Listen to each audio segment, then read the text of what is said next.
Alright, this is going to be a motorcycle update well, nothing major has really changed in all this month, so we'll just call it an April update, April 2011.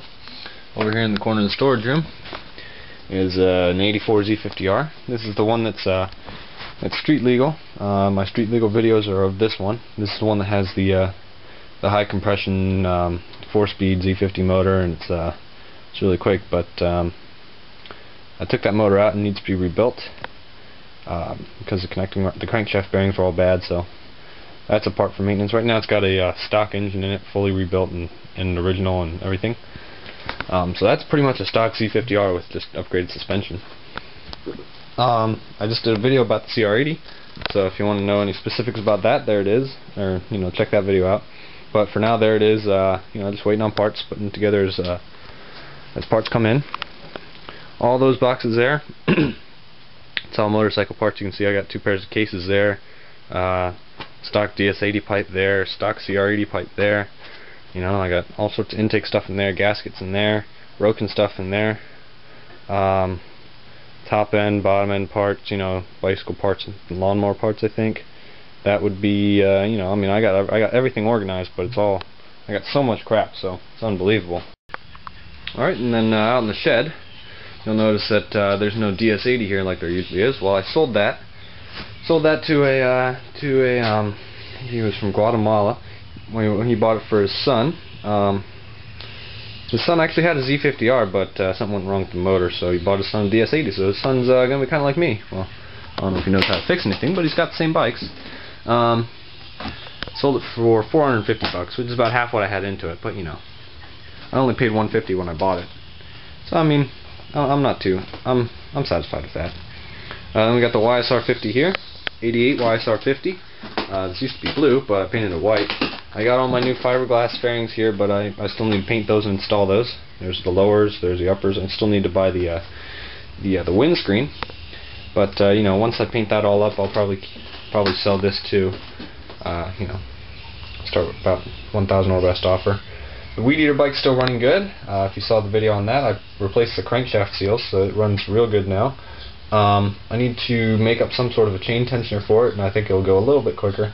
And if I could gear it down a little bit more, it'd have more torque, and it'd actually be able to get into the power range of the motor and actually go quicker. So I need to do that maybe. Let's see here. That's so that's all gone, and we got all this other crap in here. That's everything in here gets used and abused, but yeah. And then out here in the garage, we got the pride and joy of my teenage life. This $8,000 mini bike for a 7-year-old. So what this is an 84 Z50R. If you remember, since the last time it was seen ridden, let's see what's it got new on it. It's got stroked crankshaft, Ricky Stator, got this sandblasted new top end. It's got high volume oil pump. Got a Mikuni VM26 carburetor, so that should help out with the top end better than the 24 that I had on there. Also got an oil cooler, heavy duty rim and spokes up front, new chain and sprockets. Got a gold chain just because it looks cool. Also, I made up an oil catch system, so the crankcase vents go into there, and then that has a filter at the top, and then at the bottom it's got a capped off drain, so that you can collect that oil and do whatever you want to do with that.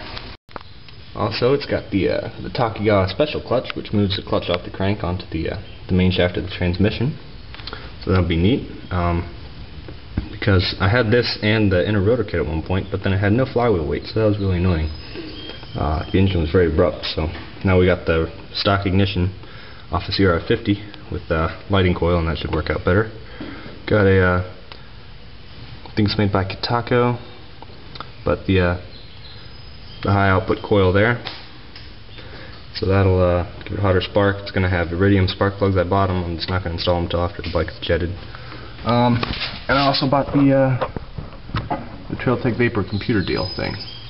So that's wired into the ignition, so it's powered by the ignition, and it has temperature sensors, temperature warning, shift lights, tachometer, speedometer, hour meter, all that sort of stuff. So that's pretty cool. So this bike hasn't been ridden since it was broken in, with school and all sorts of stuff going on. Haven't been able to do anything with this, but I look forward to seeing this thing run, and I'll definitely get a video of it.